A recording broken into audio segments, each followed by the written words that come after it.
So good morning guys. I hope you guys are safe in your home, isn't it? Isn't it? I want to say one thing. We just guys try to take our first lesson syllabus, okay? Because we are going for a first lesson, so we just try to take a first lesson syllabus, okay? Clear? Clear. Because during this pandemic period, we are getting classes through the online mode only.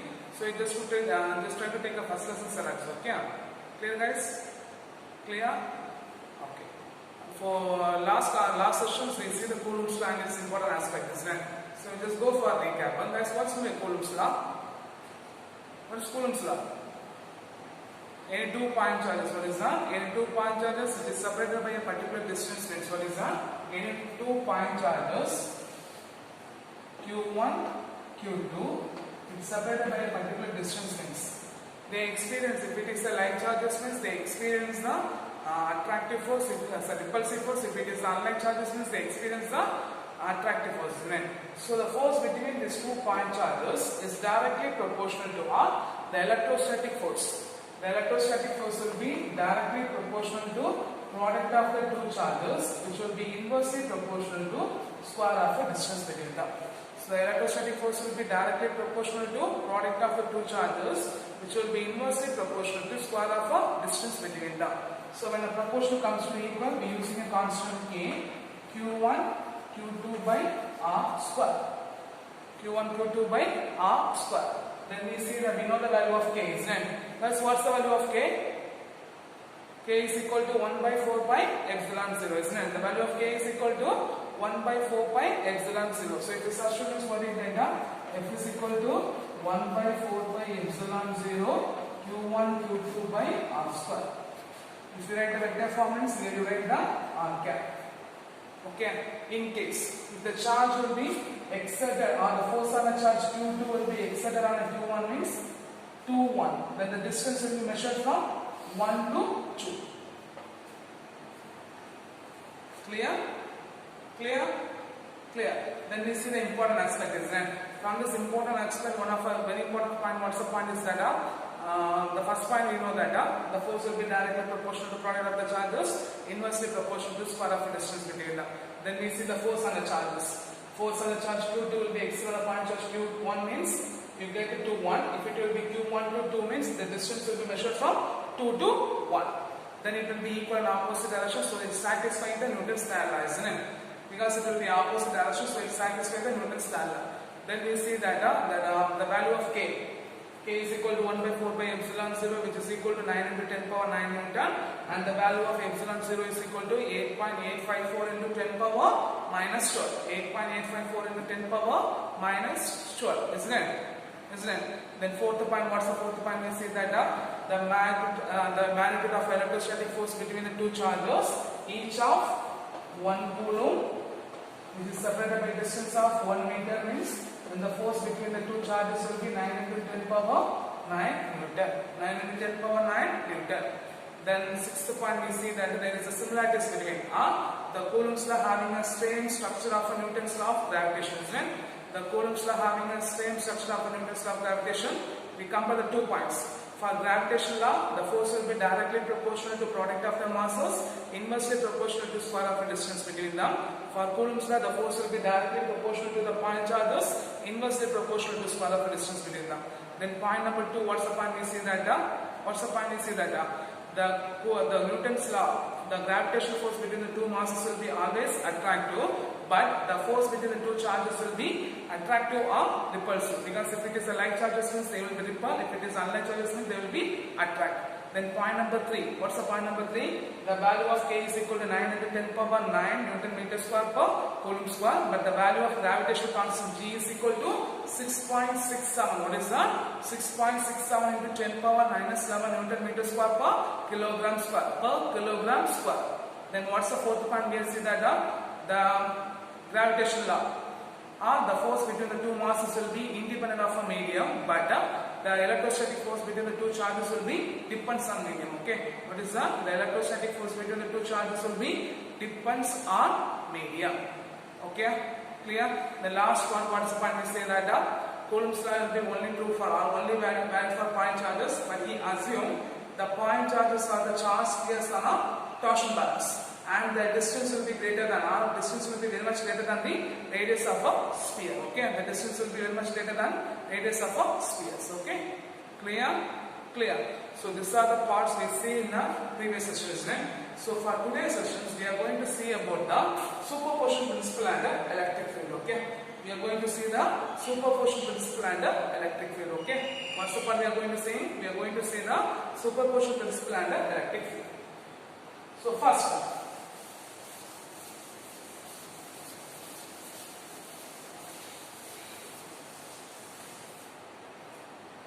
so the Coulomb's law explains the interaction between the 2 point charges, isn't it? Because Q1 and Q2 are separated by particular distance, we using Coulomb's law and we find the force. If the system having a multiple number of charges means, what is that? If the system having a multiple number of charges means the Coulomb's law doesn't explain the interactions. The Coulomb's law cannot explain the interaction between the charges. For that purpose, we need the superposition principle. Okay. For that purpose, we need the superposition principle. So, what's the purpose we need superposition principle? If the system having a 2 point charges means, by using the Coulomb's law, we can find the interaction between the 2 charges, or we can find the force between the 2 charges. But if the system having a multiple number of charges means, what is that? If a system having a multiple number of charges means, we can't find the force or we can't find the interaction by using Coulomb's law. So for that purpose we are using superposition principle. Okay. For that purpose we are using superposition principle. So what's the purpose we are using superposition principle? The Coulomb's law. If the system having 2 charges, we find the interaction by the we can using the by using the Coulomb's law we can find the interaction between the 2 point charges. But if the system having a multiple number of charges means, what is that? If a system having a multiple number of charges means, by using the superposition principle we find the charges. Okay, by using a superposition principle we find the charges. So according to the superposition principle, what is that? According to the superposition principle, the total force acting on a system is equal to, what is that? The total force acting on a system is equal to the vector sum of a force exerted on it by all other charges. What is that? The vector sum of a force exerted on it by all other charges. Okay. So what's the statement of superposition principle? According to the superposition principle, the total force acting on a system. What is that? The total force acting on a system is equal to the vector sum of a force exerted on it by all other charges. What is that? The vector sum of a force. What is that? The vector sum of a force exerted on it by all other charges. Vector sum of a force exerted on it by all other charges. Okay. So we are assuming a system. Okay, we are assuming a system. The system having a large number of particles, Q1, Q2, Q3 up to Qn. The system having a large number of particles, Q1, Q2, Q3 up to Qn. Okay, we are going to find the total force. What is that? We are going to find the total force.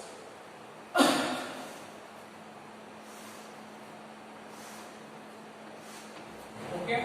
So the force on a charge, what is that? The force on a charge, Q1 exerted by the charge Q2. So the force on a charge Q1 exerted by the charge Q2. What is that? The force on a charge Q1 exerted by the charge Q2. The force on a charge Q1 exerted by the charge Q2. So what do you get? F of 1, 2 vector is equal to K. Okay, because L will be K, isn't it? So K into Q1, Q2 divided by R21 square into R21 cap. R21 square into R21 cap. Here R21 cap is the unit vector which joins the point 2 to 1. And R21 is the distance between the charges Q2 to Q1. R21 is the distance between the charges Q2 to Q1. R21 is the distance between the charges Q2 to Q1. So what's the point? The force on a charge Q1 exerted by the charge Q2. The force on a charge Q1 exerted excited by the charge q2, f of 1 2 vector is equal to a into q1 q2 by r21 square into r21 cap. Okay, r21 cap. Here r21 is the unit vector line joining between the two charges q2 to q1, and r21 is the distance between the charges q2 to q1. So it is the line joining between the charges, it is the distance between the charges q2 to q1. Now q1 to q3. So the force on the charge q1 excited by the charge q3. F of 1 3 vector is equal to k into q1 q3 by k into q1 q3 by r31 square into r31 cap. r31 cap. Similarly, for the nth charge q1 to qn, what do you get? F of 1n vector is equal to f of 1n vector is equal to k into q1 qn by rn1 square into rn1 cap. Okay, so according to the superposition principle, what is that? By total charge on the system, what is that? The total charge on the system, what do you get? F total is equal to f12 vector plus f13 vector plus up to f1n of n1 vector. Okay, so here the k term will be constant term, so taken off the k term. So what do you get? q1 q2 by r21 square into r21 cap plus. Okay, then what do you get? q1 q3 by r31 into r31 cap up to q1 qn by rn1 square into rn1 cap. Clear? Clear? Clear? I hope I understand the superposition principle. Clear, isn't it? So what's the purpose of using superposition principle? Because by Coulomb's law we can find the interaction between the two charges in the system. But if a system having a multiple of number of charges means using a superposition principle. Using a superposition principle. So what is superposition principle means? What do you write down? The superposition, according to the superposition principle, the vector sum of a force or the total force on the system is equal to the vector sum of a force exerted on it by all other charges. What is that? The vector sum of a force exerted on it by all other charges. Then we find the q1 to q2, q1 to q3 and q1 to qn. Then we add the value, we get the total force on a charge exerted on a particle or exerted on a charge q1. Total force on a charge should be q1. Total force will be exerted on a charge q1. Clear? Clear? Clear?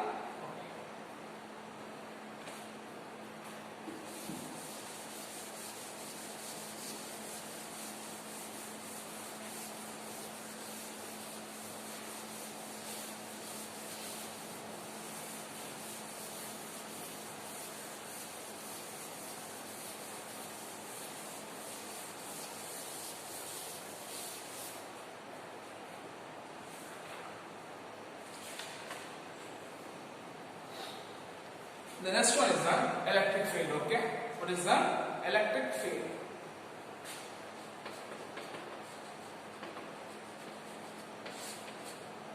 Okay, so the interaction between the two charges, what is that? The interaction between the two charges will be given by Coulomb's law. Already we learned this. So the interaction between the two charges will be given by a Coulomb's law. So consider a charge in a vacuum. Consider a charge in a vacuum. Okay, so another charge.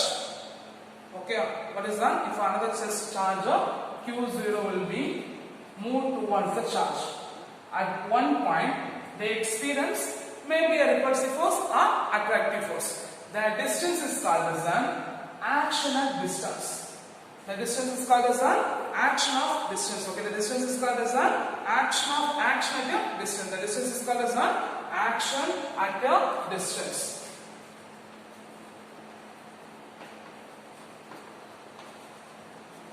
The distance is called as an action at a distance. So what's the first one? We say that we are assuming a system. If a system R, the Coulomb's law find the interaction between R. The Coulomb's law give the explanation between the R, the force between the R, interaction between the 2 point charges. So we are assuming this board is a vacuum. In this vacuum, one charge will be there. The charge is called as a Q. Then we are assuming another discharge Q0 is moving towards the charge. We are assuming another discharge Q0 moving towards the charge. At one point, they experience maybe attractive force or repulsive force. Right? If it is a like charge, means they experience a repulsive force. If it is a unlike charge, means they experience a attractive force. So at one distance, they experience a force. That distance is called as an action at a distance. Action at a distance. Okay? Action at a distance. So what's the action distance? Assuming a charge, RQ be the charge in vacuum, another discharge will be moving towards the charge. At one point, there is a force or there is an interaction between the two charges. The distance is called as an action at a distance. Okay, the distance is called as an action at a distance. Okay, now how does the second charge know there is an existence of a first charge? Because they are not moving here at one particular distance, they experience the force. So how does the second charge know that, or how does know the second charge know the existence of a first charge? For that, the Michael Faraday, what is that? Who is that? The Michael Faraday introduced the concept. What is that? The Michael Faraday introduced the concept. The concept is known as electric field. The concept is known as electric field. Okay, so according to the Faraday, every charge, every charge in the universe, what is that? Every charge in the universe, they create the electric field around it. What is that? Every charge in the universe, they create the electric field around it. So when a test charge moving towards the field, when a test charge moving towards the charge, when a test charge moving towards the other charge, when there is an interaction between the electric field, create the force. Okay, the interaction is that if another charge will be brought in the field, the interaction with the electric field at a point, they experience the force. They experience the force. It may be attractive force or repulsive force, but they experience the force. So what's the point?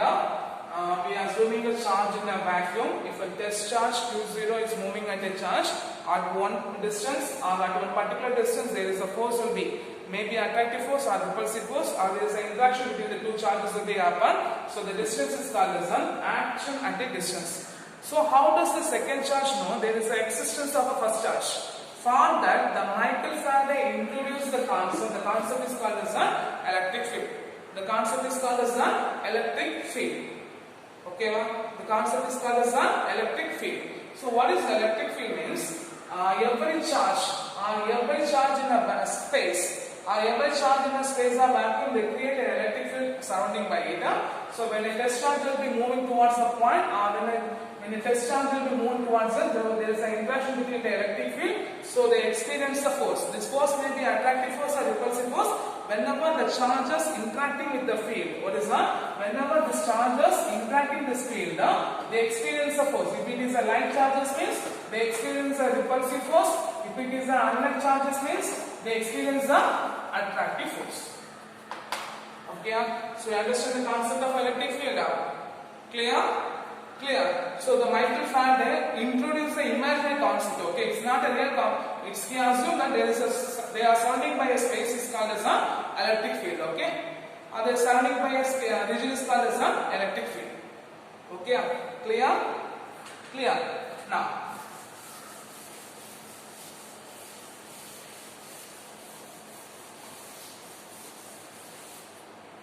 we are going one of the important question. Electric field due to a point charge. Okay, electric field due to a point charge. So consider a point charge Q in a space. What is the first point? Consider a point charge Q in a space. Okay, another discharge Q0. Another discharge Q0 is placed at the point P at a distance R from the point charge Q. So another test charge Q0 is placed at a point P at a distance R. At a distance R. So the force between these two charges, by using Coulomb's law, the force between the two charges, F is equal to K into Q into Q0 divided by R square. Okay. F vector is equal to K into Q into Q0 divided by R square into R cap. Okay. So here the value of K we know that 1 by 4 pi epsilon 0. If we substitute this, what is that? F vector is equal to 1 by 4 pi epsilon 0 Q into Q0 divided by R square into R cap. We are assuming that will be equation number 1. So what's the point we are saying now? Consider a charge Q is placed in a vacant space. Another discharge Q0 is placed at a point P at a distance R. At a distance R. So the force experienced between the two charges Q and Q0, F is equal to K into Q0 by R square, Q into Q0 by R square into R cap. The value of K is equal to 1 by 4 pi epsilon 0. So F vector is equal to 1 by 4 pi epsilon 0 into Q into Q0 by R square into R cap. Okay, clear. So here the electric field at a point P. What is that? The electric field at a point P is defined as the force experienced by a unit positive charge at the point. So what is the electric field? The electric field is defined as what is that? The electric field is defined as the force that will be experienced by a positive charge at the point. So what is the electric field? The electric field is defined as what is that? The electric field is defined as the force experienced by the positive charge at the point. So if the charge having a positive charge at the point, that point will give the electric field. Okay. So what's the definition of electric field? The electric field is defined as what is that? The electric field is defined as the force that would be experienced by a what is that? The force that would be experienced by a unit positive charge at the point. So E vector is equal to F by Q vector. It's substitute that what is that? 1 by 4 pi epsilon 0 Q into Q0 by R square by Q0 cancel. So the electric field E vector is equal to 1 by 4 pi epsilon 0 Q by R square into R cap. R cap is the unit vector which is line joining between the charges Q and Q0, and the electric field E vector is equal to 1 by 4 pi epsilon 0 Q by R square into R cap. E vector is equal to 1 by 4 pi epsilon 0 Q by R square into R cap. And the unit of electric field is here Newton per Coulomb. What's the unit of electric field? What's the unit of force? Newton. What's the unit of charge? Coulomb. So what's the unit of electric field? Newton per Coulomb. Okay, clear? So this question they can ask for a 3-mark question. What's the question? The electric field due to a point charge. Electric field due to a point charge. So what is electric field due to a point charge? Consider a point charge in a vacuum or the free space. R is the space. And the discharge P and the discharge Q0 is placed at a point P at a distance R means the force between the two charges. F vector is equal to 1 by 4 pi epsilon 0 Q into Q0 by R square into R cap. But the electric field at a point P is defined as the force that would be experienced by a positive charge at the point. The force that would be experienced by the positive charge at the point. So E vector is equal to F vector by Q0. So 1 by 4 pi epsilon 0 Q into Q0 by R square. Q0 cancel. So E vector is equal to 1 by 4 pi epsilon 0 Q by R square into R cap. Okay. Here R cap is the unit vector which is line joining between the charges Q and Q0, and the unit of electric field will be is equal to what is that? The unit of electric field will be Newton per Coulomb. The unit of electric field will be Newton per Coulomb. Okay. Clear? The next one is an important aspect of electric field.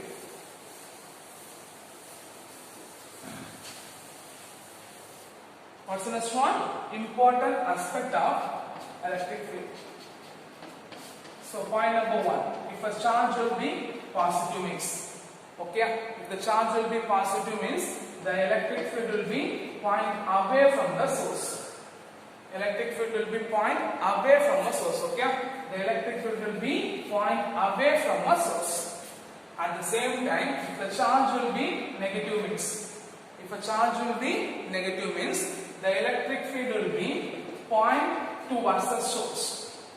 Electric field will be point towards the source. So what's the first point? If a charge will be positive means the electric field will be point away from a source. If a charge will be negative means the electric field will be point towards the source. Then second point, if a point P having electric field E vector means, if the point P having electric field is E vector means the force experienced by the test charge Q0 at the point, the force experienced by the test charge Q0 at the point F vector is equal to Q0 into E vector.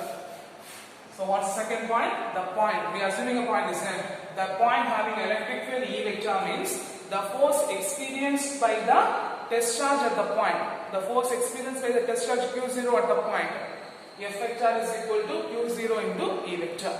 F vector is equal to Q0 into E vector. F vector is equal to Q0 into E vector. And the point number 3, the electric field, okay, the electric field will be depends upon the source charge. The electric field will be depends upon a source charge and it will be independent of test charge Q0. Okay, the electric field will be dependent upon a source charge and it will be independent of its test charge. So what's the point number 3? The electric field, what is that? The electric field will be depends upon a source charge and it will be independent of a test charge. And point number 4, electric field is a vector quantity, okay? The electric field is a vector quantity. So they having, what is that? The electric field is a vector quantity. So they having a unit magnitude and directions. They having a unit magnitude and directions. Okay, what is that? The electric field is a vector quantity, so they having a unique magnitude and directions. Okay, so in the definition of an electric field, what is that? And the point number 5, in the definition of an electric field, the source charge will be very small. The source charge will be very small, so that the bringing in the test charge will not move from the source charge. Okay, that will bringing in the test charge will be moved from a source charge. And the point number 1, 2, 3, 4, 5, and the point number 6. Okay, if it is the equations, what is that? These equations will be only valid for point charge. These equations will be only valid for point charge. What is that? This equation will be only valid for point charge in case. Okay, these equations will be only valid for a point charge in case. Okay, if the charge will be a continuous and finite distribution means, if the charge will be a continuous and finite distribution means, we have to using a integration techniques. We have to using a integration technique. We have to use the integration technique. Okay, the source charge will be, what is that? These equations will be valid only for the point charge, for a continuous and the distribution of a charge distribution, for a continuous and a finite distribution of a charges means we have to use the integration techniques. Okay, we have to use the integration techniques. Okay, and the last point, we have 2 types of electric field. Okay, one is the uniform electric field and other one is the non-uniform electric field. We have 2 types of electric field. One is the uniform, other one is the non-uniform. If it is uniform means, what is that? If it is an uniform means they having a constant same directions and same magnitude, or constant magnitude and same direction. Okay, if it is a non-uniform electric field means they having a different magnitude, different directions, or both different magnitude and directions. They having a different magnitude, different directions, or both they having different magnitude and directions. So these are the important aspect of an electric field. So what is the important aspect of electric field? If the source charge will be positive, the electric field will be point away from the source. If a source charge will be negative, electric field will be point towards the source. If the point having electric field E vector means the force experienced by the test charge Q0 at the point F vector is equal to Q0 into E vector. And third point, the electric field will be dependent upon the source charge and independent upon test charge. And fourth point, the electric field is a vector quantity, so they having a unique magnitude and directions. These equations will be only valid for a point charge. For a continuous and finite distribution charges, we have been using integration techniques. And the last point, we have two types of electric field. One is the uniform electric field, and one is the non-uniform electric field. If it is uniform electric field, means we are using a same constant, same magnitude and same direction. If it is a non-uniform electric field, means we are using a different magnitude and different directions. Clear? Clear. So I hope you understand the session. For this session, what are the questions we have means? 3 mark questions we have. 3 mark questions. One is explain superposition principle, and second question is electric field due to a point charge, and that question is write the important aspect of an electric field. Okay, write the important aspect of an electric field. And what are the 2 mark questions we have means define electric field. Define electric field. One of our important board exam 2 mark questions. Okay, define electric field, and also they can ask for the 2 mark question. Write the properties of an electric field. Okay, or write the important aspect of an electric field. They can also ask for a 2 mark question. Okay, and superposition principle also. Define superposition principle or state superposition principle. They can ask for 2 mark questions. Okay, clear? Clear. So I hope you understand the session. I should be learned very clearly. Okay, thank you guys.